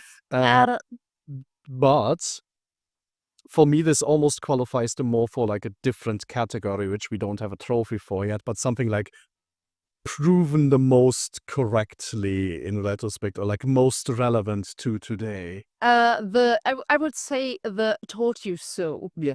That just The But what I maybe because I already started arguing after I named them, so maybe I can just add a few more points, because I was just saying that it's so fucking dumb to die of a plague that you knew was around for thousands of years. But I just really think, and that's why I still think that it's not just I told you so, but also the dumbest mice would fit for me, because it's just such a huge collective failure that I think to retell the story is so important, because it can tell you so much about how group pressure and collectives and all of this works, especially in moment of crisis, and how taboo can work, and how important it is to be aware of them, but also how fucking tough it is to break that. Still, if I would, for example, here take out the adjective dumb, and if I would just say yes, overcoming religious constraints is so difficult, we are not allowed to call them dumb, then I also allow that to have so much space. So I would still like to call it dumb, because if you are such a successful civilization that you have developed space travel, then fucking hell, just get a grip and at least not die collectively of this. Just you can have it, but just not pull this one. very passionate. Yes, honestly, I have to say, because this is such a serious argumentation on your part, it just feels wrong to me to put this into this section. I'm totally with you. I just don't think it fits for the category. I think if this is the measure by how comfortable we feel about calling it a dumb demise, I think it must go to Kefir, because as much as I like my stupid little gray aliens in their funny little costumes, a lot of more serious people do die in that incident, and Kefir just kind of kills himself after every other people he talks to, they all tell him, you will die. Like, I can give you the information on the scary shadow ship, but it screamed at me in space, so maybe don't go looking for it, and he still does. So that is, I think, in good conscience where you call it a dumb demise. Yeah. Okay. So cheers. Damn. Lucky you. Yes. honestly. I think after this gala, I'm pretty sure the next one will be completely different. You are on your way to your own demise with these shots, I think. It's what I'm learning here. Okay, give me a second before you start the next one. I think Meike needs that second more than me. Ah. Ich glaube, die ist ein bisschen blau. Burn bluer. Yeah. It is impacting you. Lovely. Maybe that is what happens if you lick a shadow ship. You get just a black tongue and it tastes like licorice. Honestly, after tasting that, I would love to do that. Because Anything. anything else, you just can't taste as bad as this. Give me some Eldritch Horror on this. Just make it carbonated. I mean, I could imagine if you are somewhere out in space in the Babylon 5 universe and you see a shadow ship for the first time and don't know what to do, I think licking is... It's a good first action. Oh, where am I? I mean, we don't know exactly what Mr. Morton did to earn his position, but maybe that's exactly what he did. Maybe Sheridan should have been asking more questions in that direction. Anyway, I think we move on from the depressing and the dumb and the kind of infuriating to some more visually pleasing things. We're moving away from characters and going... I mean, for all of these trophies, we've already started giving a lot to like groups and factions and entire species, so that's interesting. Now we are looking at the most visible locations. We're kind of putting together our own traveler's guide to the Babylon 5 universe. So, Meike, what did you choose? How far are you traveling? Actually, not that far. I'm just traveling within a B5 because I would love to see, even if we as a watcher don't see it, but it's mentioned the hydroponics.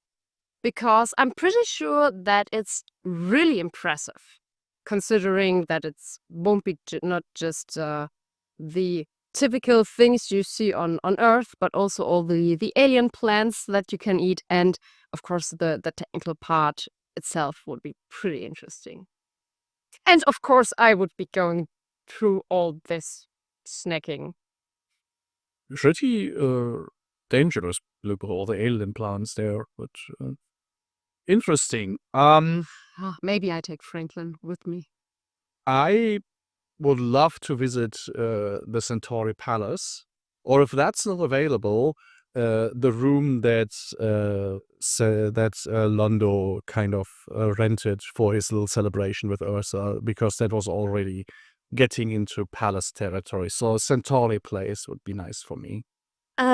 Yes, I had trouble picking a place, and so I just picked a very unusual place, which you kind of, if you really want to go traveling through the Babylon 5 universe, you cannot escape, so I picked hyperspace. I know I love traveling a lot, and I also always pick adventurous means of traveling. I hate flying, so I spend days on trains and on ships, which I will be doing in the near future, a long trip.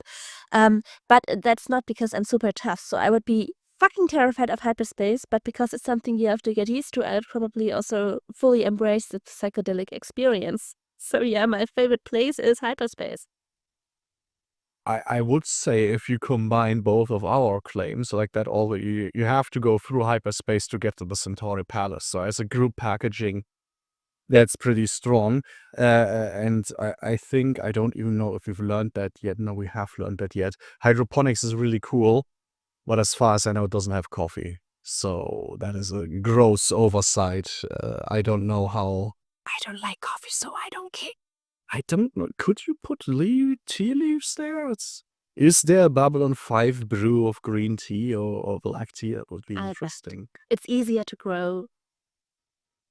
So do we bet on that so much that we say, assuming there is good Babylon 5 tea, we agree with hydroponics? Also, I stay with my stuff because I think hyperspace is just like this super weird being in a psychedelic sea trying to kill you, and you have to go get through it to actually embrace the size of our civilization. So I'm in love with this weird shit.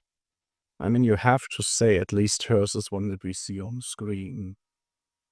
Yeah, you got a point there. Though I have to say, if I have to choose one of yours, I would go with the Centauri place because I'm pretty sure that I would gets the hyperspace version of being seasick. Yeah, and I was so curious about that. I wouldn't want to test it, therefore I would go for the Centauri place and just as a goal, because at least at the end of this I would have something nice, even though I would puke clever in his lap. I mean, you have to imagine, not only are you in hyperspace and seasick, the entire ship, if it's a human spaceship, is also likely spinning around the entire time, so that's just not going to help. I think I'm going to stick with mine as well. I do like that the hyperspace is kind of the start of season 2. We get an entire episode dedicated to that. And I know this is like a little bit roundabout, but we went through all of our trophies for characters and not a single one went to the Emperor of the Centauri, which is a shame. So at least the place where he lived and such, I would argue, should get something. So I guess can only say cheers. that is no, I'm too I can't, I'm too busy. I need to note this. Yeah, no, you have to take it. Ugh. You know, it's weird. I didn't actually make any picks for the remaining trophies, so I can't win anymore. This is terrible. Well, okay. I think if you reconsider your picks, you might still get Hyperspace a trophy here, because our next category is our favorite CGI effects. For you, Meike, what was that? There were many nice moments, but I personally liked in, I think it's episode 12, where we see a non-cruiser protecting an escaping civilian ship from Centauri. And what if, I mean, the whole situation is really amazing. But from the design, I really like that we see the whole details of the ship and the coloring and everything. Therefore, but you see really a lot of the ship, and that's what I really like about this, because if you have a space battle, that's usually, especially in this quality, don't see as much of this as we see here. I think that's a pretty good shout. For me, it's the troll that the technomages have. Admittedly, also because of the reaction that Will has to it. I was also tempted by the creatures that are left on Londo's shoulders when he is getting cursed, because that's just a very funny thing, though. But I like the commitment to the retro bit here, that it's literally just a fantasy D&D creature that they are summoning there. It's just very fun to me. How about you? For me, it's I have a theme here, a topic. For me, it's once more hyperspace. At first I had problems picking something, actually. But yes, I think it's hyperspace, because I just love how they created this super surreal space. Also, for me, sometimes when, I mean, as I said, I hate flying, so I travel a lot by adventurous means of travel. And sometimes when you have been sitting for 10, 20 hours and you are somewhere in a landscape, everything starts flickering, so super weird. And this intense color scheme and these weird waves around you, that kind of really represents for me when you are just tired of traveling, but you're in the middle of nowhere in Hungary and you just have to keep going. I have to say, if my argument is that Technomage Troll is like a really nice and old school fantasy, I think the hyperspace is also really nice old school kind of thing. And I do appreciate that, like Star Wars, Star Trek, even Stargate to some degree, usually have like, ooh, stars are zipping by and there's a watery effect. Hyperspace looks really unique. That is really strong to me. You want to make more of a case for the Narn? No, I think I can agree on the hyperspace and design. I really love the space battle that you refer to. I think for me the only problem would be there are so many grades, like global battles, and the payoff at the end when you, for the first time, you see, oh shit, the station can actually get damaged and like a part breaks, but it's also really powerful for me. I really like that as well. If it had been like space battles in general, I would have been all with you, but No, I think we agree all on hyperspace. This is nice because this actually gets me in the mood for the next big trip that I have to take for my job, where I have to take a ship to arrive in Finland because of sustainability. I'm not allowed to fly. I mean, I don't want to fly, but I'm also not allowed to. And so let's see what I would say about traveling through weird spaces and about seasickness after I have been sleeping in the winter on the Baltic Sea between military patrols and whatever, because it's not so comfortable out there anymore. But yeah, cheers. She has to stop talking. I have to start drinking, but I wanted to brag with my adventure. I think that's something you can brag with because it's not something you can do every day. That's true. I'll put a little asterisk here just in case she learns that she's too seasick to actually enjoy hyperspace. Then we can retract this. I mean, I have to say that I have not. No, you have to take a wing. I have not ever slept on a ship, but I've been on ships for a long time. Also, my ancestors were pirates. So I always feel like I'm immune to seasickness. And this will be the hard test whether that's true or not. I mean, not this, but the trip that I'm taking. It gets worse each time. Oh, God. That's the pirate speaking. She's ready to run. I have Polish pirate blood. I mean, come on. Nobody's questioning that. I'm just questioning how well you're handling the string. Anyway, we are getting more in the more analog side now. The visual effects digitally are great. I like the CGI of this show. But practical effects are a big part of it as well. And what are our favorites there? Do you want to start us off, or? Yes, I can start you off. My favorite, I mean, once again, I had trouble picking one, maybe also because we stretched the season for so long. But in the end, I picked the lamb's transformation into looking half human. So all the work that they were doing with her hair, I'm puzzled by her hair, actually, because I always feel like, is it like lying flat underneath her head bone? Because it's, I mean, I'm confused. I'm not sure how it works. But I think that they did nice work there to give her more human features, like a different nose, more eyebrows and stuff. Yes, I liked how they did her transformation overall. It's also such a cool irony that she becomes more relatable to us as human, and this is why Minbari call her an abomination, and disgusting and weird and a freak. Yes, they love us very much. There's some general racism going on there. How about you, Meike? Yeah, I'm taking the practical thing quite literally because I really liked to see there's I wrote it down in episode 5. There is Garibaldi somewhere eating, and there's an alien sitting beside him, and he's on his plate. I'm not sure what it is, but out of his food mountain there are tentacles, and they are moving, and you can see that they are actually there. And the overall scene is quite nice because the alien is presenting Garibaldi the plate like, you want to take a bite, and Garibaldi's no thanks, I trying to cut down. But the overall idea, and yeah, it looks quite realistic how these tentacles are moving. Therefore, I would go for this, even though it's just a little tiny thing in the whole series. It's like the polar opposite. Layla's is all about the racism, but she said this is like sharing food. This is so nice. My favorite goes in a similar direction to yours. My favorite practical effect of this season is the alien wearing the human mask and then like pulling it off.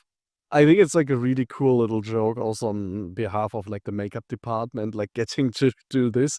And just this idea, like as much as we love to put on like a latex mask of a weird werewolf creature or like a monster or something like that, that an alien would look at that and be like, oh yeah, being a human is kind of freaky. Look, all my flesh is exposed. Isn't that weird? I don't even have scales on my face. I like that. It embodies the spirit of Babylon 5 to me, that like humans are just as weird and interesting and like odd as any other alien species out there. I like that. Actually, I think Meike convinced me this moving food is kind of cool, so I give her my vote. It's really cool. It goes in a similar direction to mine, so I'm very happy to let you enjoy your little drink there. Yeah.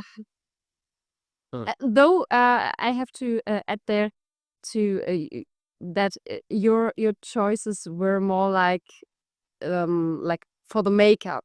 Mm. It's not like a practical effect in the most sense of it. Yeah, would because like have one makeup through. Yeah, maybe we should make up this open this section up for the next. Maybe you should make up a makeup Geoffrey. I see what you did there. cheers. Outfit stalling.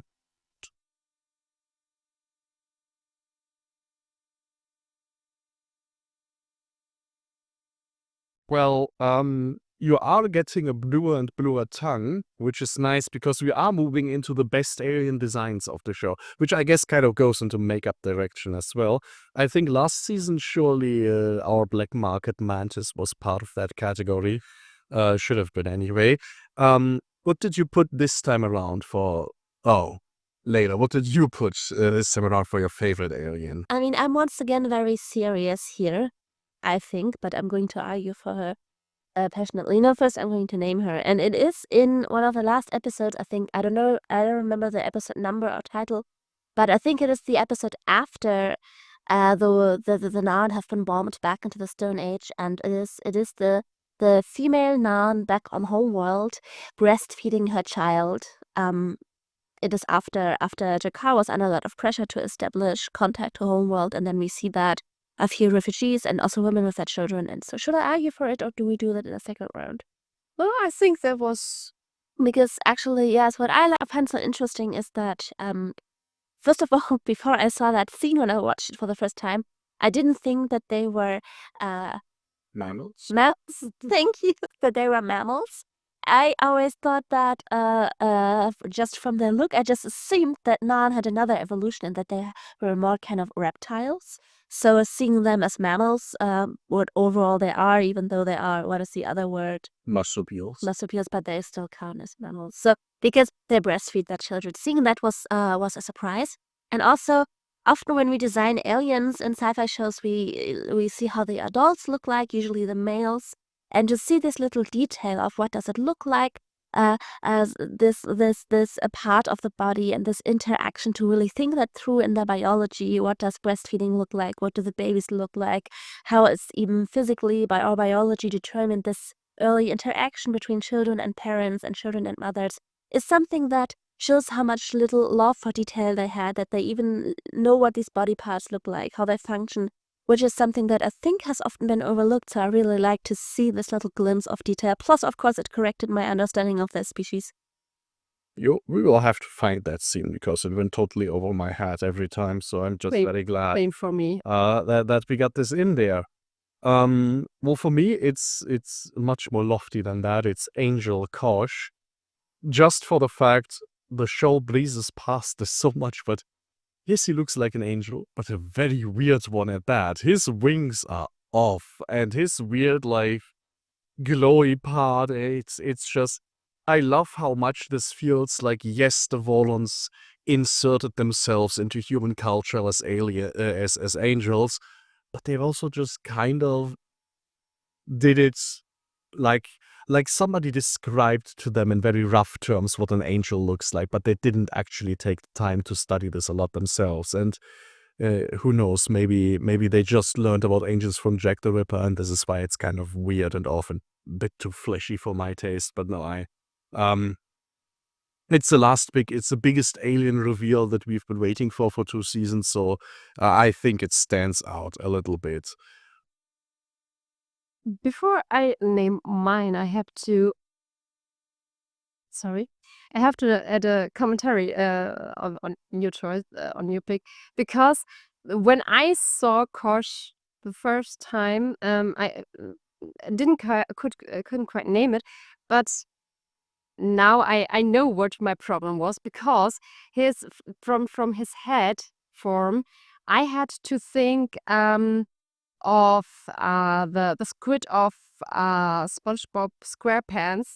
There is I never actively watched it, but I think I with zapping through through the web, and there is a drawing of this character in a really weird way that is very very similar, at least from my point of view.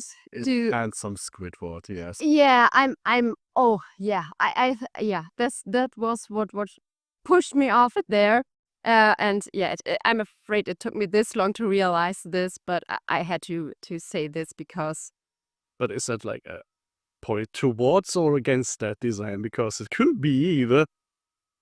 Honestly, to me, it's more against it because I'm sorry, I'm not a fan of SpongeBob SquarePants. Sorry for any fans listening. I really wonder what the overlap of the Babylon 5 and SpongeBob fandom is, because the demographics could not be more different. It is amazing. I watched a podcast that roughly looked over this, and there are, to my surprise, a lot of grown-ups that really like SpongeBob, and I couldn't really relate to. So And yeah. SpongeBob in general was planned as like a cartoon for adults on the level of Family Guy and South Park. In the first season, in the episodes, you still notice this kind of humor, and then they changed it more for children. So the first thing was actually to put it more like that. I mean, you should look into the history, because it's like really fascinating. The guy that originally came up with it was like a marine biologist. Yeah, and yeah, do like some fun stuff about it. what I learned about it. It's So okay. So SpongeBob is your alien designer to Soviet. Did I get that correctly? Yeah, certainly no. Mine is quite boring, at least compared to your choice, because I think you already won my my vote. But for completion, I will tell you what my pick was. It was the captain of the Trogati, because a Minbari with a beard was just so wrong in that moment. I mean, in a way, it was nice to see, okay, there is more variation within the Minbari characters, because so far they looked quite like a copy-paste version of one idea, and not much of individuality. Therefore, when this guy appeared, I'm afraid I don't know his name, or don't remember his name, but that was just okay, weird. But yeah, you already, with the argumentation, totally won for me. I have to say, though, I think this is a testament to the Minbari design overall, that they establish enough of a visual language that a beard just looks wrong. Like, we already have an idea of what is correct for a Minbari, and it is far enough removed from normal humans that a beard is just off. That is kind of fascinating. I think you could probably do some like interesting studies about how humans recognize what creatures are supposed to look like, and what they would interpret as something being sick or mutated or something like that. But no, I'm very happily going, just because it's so new. Strange species being mammals.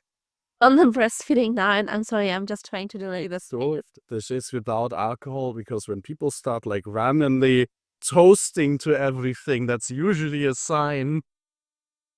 Yeah, oh, maybe the problem is that you just didn't drink enough yet. I see, so my picks need to get better. Yes, so there's though there's not much space left for you. I'm afraid even if you win one more time, you're still the loser of this round. The thing is, I'm really sensing a theme here in my picks. I might have to amend this pick of mine, because I feel bad. Well, this is the last of our awards that we have to give out, and I think because of this, it is the most difficult and worthy of discussion. Our favorite scene of the entire season, and well, let's just give a very short rundown for the first round. Layla. First round, so we're doing several. My favorite scene actually as is a moment between Sheridan and Delenn. It is in the episode where the markup died and everyone is already dead, and they open up the door again, and Delenn and Lanier come out of there, and they have been trying to help and support the dying markups.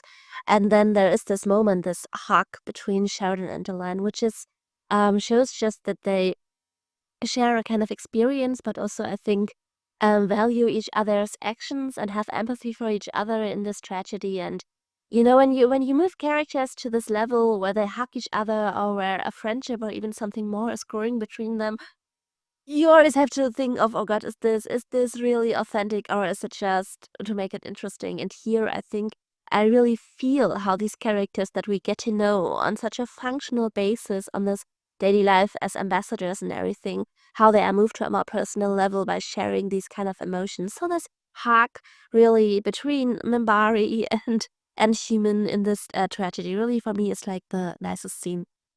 Well, it's depressing as all hell.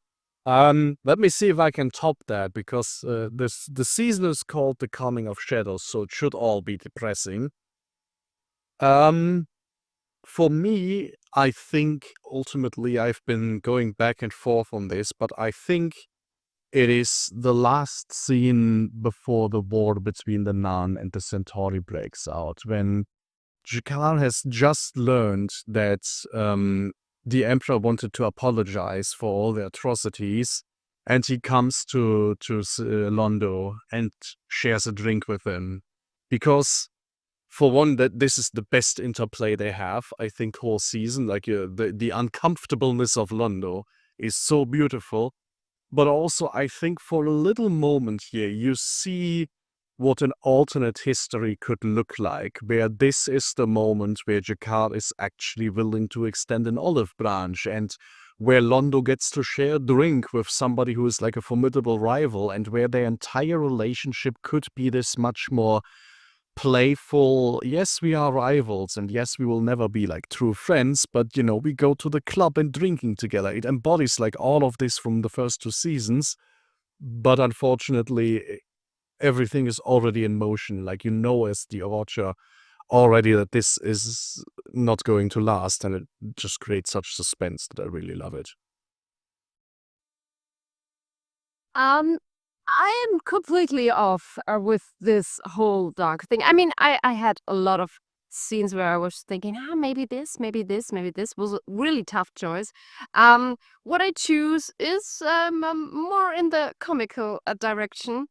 It's in episode 2 where Alando is having a bit of a rage speech in the council because Delenn is not present since she's still in a cocoon, and Jakar is also not present, and he is starting to get a bit worked up about this.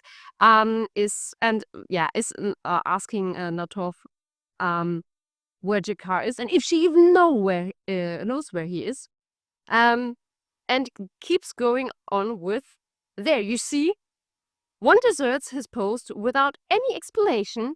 The other takes the most breathtakingly inconvenient moment possible to explore new career options, like becoming a butterfly. And I love this. I really, really love this, because on one hand, you can feel it. You're like, yeah, I totally understand you. In this situation, I would also blow up like with a blazing fire, and at the same moment he manages to a formulation of or a choice of words where you just have to crack up. And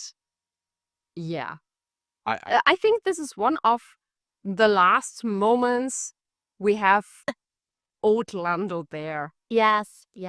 And which makes it a bit sad again, but realizing this, you just make this point at the end of the season, I think. I think you have my vote. Also, just because career options like becoming a butterfly is just such a quote you have to drink that. Did you some more to drink? No, I think you made a great choice. I was thinking, because I introduced the rule right in the beginning, that if we didn't finish our drink, we have to finish it in one go now, and I think that hurts. So maybe can we make a few more rounds with favorite scenes and posts until the cups are done? We can add some honorable mentions to this. Although I will say you have my just because getting a recital from the scene was absolutely amazing. So thank you for that as well. Now to celebrate that.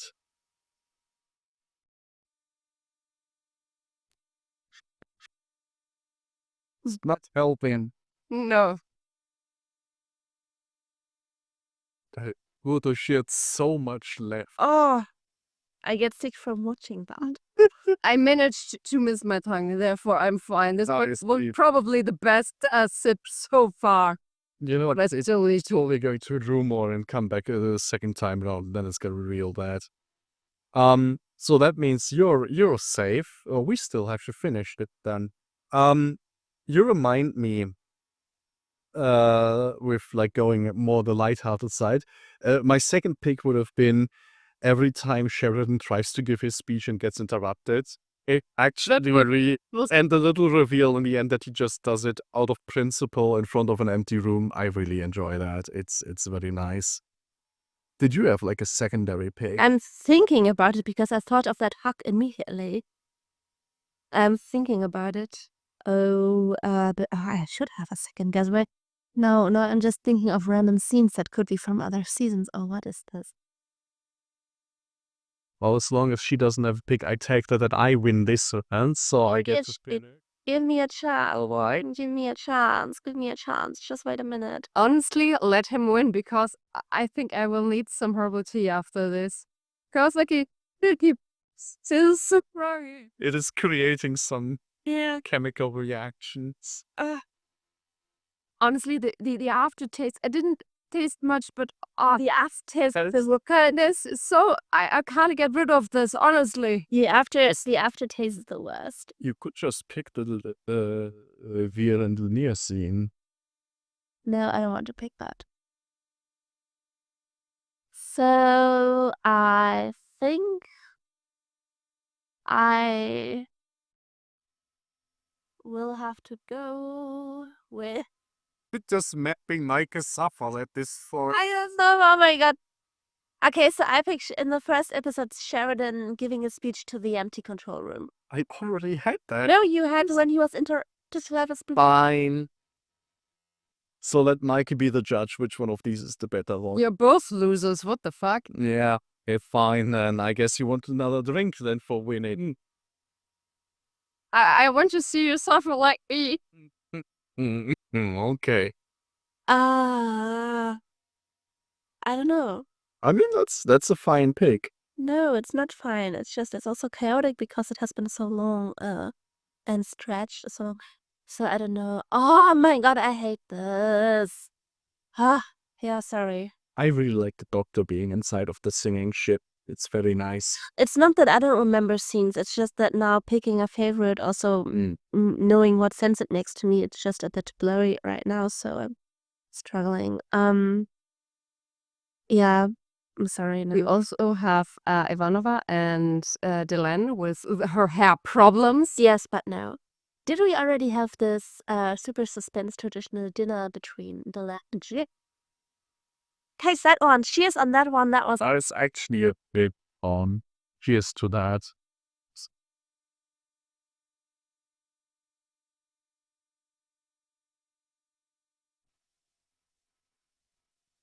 You picked this stuff, by the way, so that is.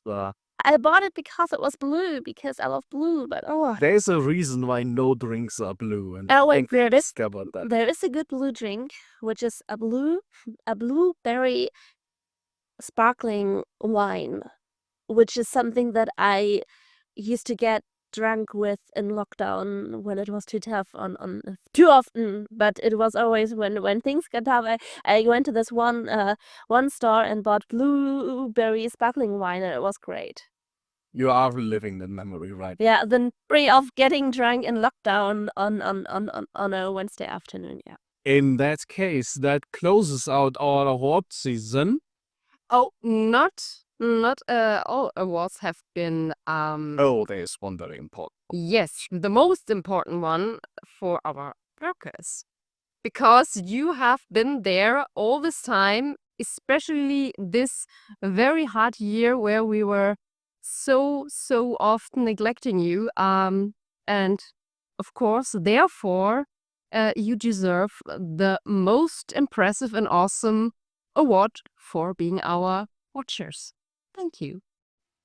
Very, very patient. Our lurkers, very patient. I mean, I guess they're used to this kind of stuff, being lurkers and all. The station forgets them quite often, and so do we. So that's just in theme. Still, our last point of the program for this evening is what we look forward to in season 3. And we can do this sort of in 2 batches. One, what we are looking forward to from the show, but then also what we're looking forward from ourselves. So what kind of ideas for future, more punctuality we have, and maybe some specials or something like that. But let's start with what we're looking forward for in the show, because I think that is something that is always kind of interesting, especially from our newbie. Well, most of everything, I will be very happy to enjoy this without this blasted drink, because honestly, I kind of feel sick right now. Yeah, I'm looking forward to see how the characters react and act on the situation at hand now. The shadows are out of the shadows. Everyone knows about them, which will probably lead to the shadows taking action, changing probably more of the power play so far. And of course, what there's more to the revelation of Kosh. I mean, the whole thing of a lot of species like, oh my gosh, he is our savior or prophet or whatever, and the only one seeing nothing being Lando. That would be quite interesting. Also to get to know more about the Vorlons and this whole we created or hijacked your religions.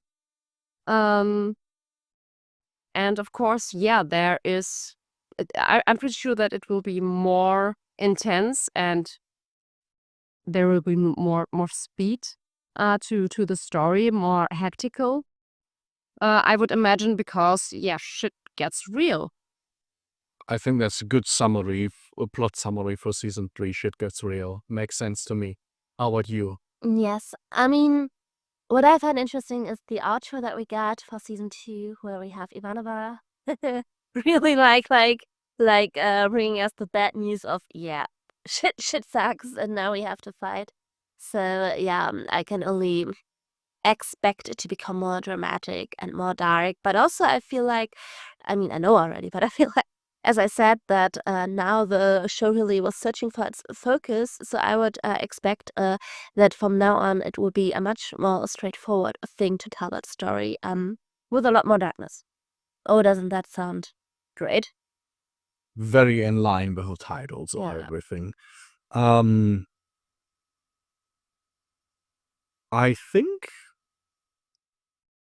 what I'm most looking forward to, like just thinking about what I'm most looking forward to seeing again, kind of, is the aftermath of the Centauri Noun conflict. I mean, as much as I'm also excited for the Shadows, and they are very much at the forefront, I think it's always, like every rewatch, I feel like I'm discovering few more little facets to how the fallout of this is going to go, because like, while the rest of the galaxy sort of moves on from this conflict and will be involved in that, there's still the Nun just trying to survive, and there's still the Centauri, like now deeper in this weird conspiracy they have with the Shadows than ever before. So that is something that I'm kind of looking forward for. And there's one show-related question actually that we can ask now, which is kind of interesting for you.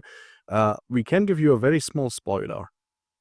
and that is that the payroll that Warren Keffer leaves behind, and that is now left open in the show, will be filled. There will be a new character in this show. Do you have any inkling what sort of character that might be? The next ace pilot? Timov coming onto the show to be permanently with Londo just to torment him? Well, I could imagine they bring Lita back from what she said in her last meeting with Kosh.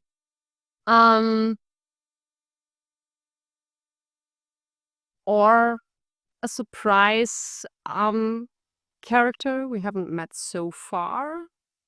I mean, I could imagine an alien, a new alien. That would be fun. That would be fun. I mean, to be fair, we have with Talia and Keffer, we have two missing characters. So yeah, and Name it ton of Catholic alien, and that would be fun, wouldn't it? yeah, I'm pretty sure that at least in some way there will be the telepathic part will be important, because so far we always had a telepathic character. But I mean, didn't we learn about somebody with telepathic abilities? Yeah, I'm not sure how far I would push Ivanova, because so far it's more like a small latent ability she is having, and it's more for her own protection. And yeah, it could of course develop into something stronger. For her own sake, I hope it's not like this, because I'm pretty sure she would be a mess. also we have to see that. I mean, we know how Psycho works, so we need a new telepath, or we have other big problems, I guess. Just in universe terms, right? The station needs a commercial telepath, so that's. But an alien, I think that would be very interesting to see become part of the permanent, because we haven't really had that much. Dylan is becoming more human by the day. Maybe she gets into another cocoon, and then there's just no bone anymore. That would be a shame.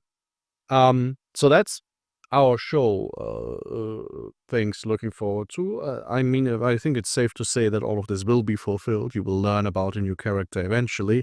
I can assure you that yes, the shadows are going to play a role. So no surprises there, but it's going to be interesting to see like how much pace this show actually picks on now. This just leaves us with what we have in terms of plans for next year for the podcast side of things. I definitely do want us to record more often, or at least to put up episodes more often and more regularly, because I want to go back to our old numbers, and I would wish for our old numbers to even rise and for more people to find us and to listen to us, and therefore we have to work harder on actually having enough material. Also, I would like for season 3 to not be stretched over a whole year, because I want to have it all close together when we do such a gala. Because, yes, I want to do a next gala recording where we put on maybe once again something, have something like a theme or whatever, so that we have like a special evening or we do something. And yes, I think like we could do with a few more special recordings where we have like topics or quiz shows or award shows. I like that as a concept, also because I have a wardrobe with dresses that call for special occasions that I don't have. So yeah, please let me wear stuff as if I was a celebrity, at least for an evening, because these dresses are there. And yeah, I see we're going to rebuild the concept of the podcast around your wardrobe. We will have to talk about that. Well, I mean, one of our ideas for the next year was doing more batch recordings, which definitely would pick up the pace a little bit. yes, another idea, exactly, because I struggled with once a week being ready and being not sleep deprived, just there, and not drowning in papers to read. So yes, having more recordings at once and then putting them up slowly. Let's see how that makes it, if it makes it easier. Though we will try to change outfits between them, so you for you like And more civilized. you don't. But I mean, it is in so far also a cool idea, because especially this part of Babylon 5 is sort of the original show made for binging. Like, this is where the real serialized storytelling comes in. That actually is my next problem. I feel like the show actually loses quality when you only watch one episode per week. I want to watch 3 episodes in a row and be completely involved and then discuss them, which is problematic. Of course, there's a time spent, of course, to organize, but that's how it would be ideal for me. We will see how that goes. Our big baby for the next year is going to be Earth History 101 through however many it's going to take, because these have been really fun and they're not too much to prepare, but it's a thick book and we are not very far into history at all. Can I join? No. This is our thing. Go away, do something else. No, of course you can join. You can learn about Earth history as well. It's great. But with you, I can look at other parts. Like we can look at the different racial traits of humans in the Babylon 5 universe at this because it's a questionable book that we're talking about. That's the reason. But no, of course, you can join us as a guest lecturer or something like that on Earth history. That's no problem at all. But we will do specials like that. I don't want to be a guest lecturer. You know that this is not really a class, right? Like it's made of rules. It's okay if you want to call yourself a professor or something. It's okay. But just make it more. Anyway, I will call both of you sensei because you're the ones that are watching the series more often and intensely than I did. But depending on how the show goes, I mean, we can also start doing Minbari history or Centauri history, which is definitely not a long series of Machiavellian tragedies and things like that. So no, there's definitely potential on that front, so that we just have, also this chance to shine light on parts of Babylon 5 media that aren't very often discussed. But I think for our gala today, this is broadly it. We have thrown out a lot of awards, and now it is on me to to edit this. I know I was very confident with editing a premiere for season 3. This is going to take longer to edit, so it's not going to be ready by next Sunday. So when you watch this, it will have been a little while since we recorded this, and hopefully maybe you've already seen our premiere of season 3, and I'm very excited for that. So, of course, you can write us your ideas for any of our awards. Are you going to align with our choices? Would you have picked something else? Please write us. Even though we're not that constantly with answering, we certainly read them and are very, very happy to see this, even though we have been off the time grid for so long. I'm pretty sure at least somebody is going to be mad at us for not giving a single award to Mr. Morgan, because he is the best toothpaste salesman west of the Mississippi, and it's actually a shame that we haven't put him in there. Where can people find us? People can find us on Mastodon, on Twitter, on Facebook, where we have our own group, as well as on Instagram and on YouTube. As well as on Instagram. Then you can also find us everywhere where there are podcasts, but of course here on YouTube we're the cutest, because here you can see us. Until then.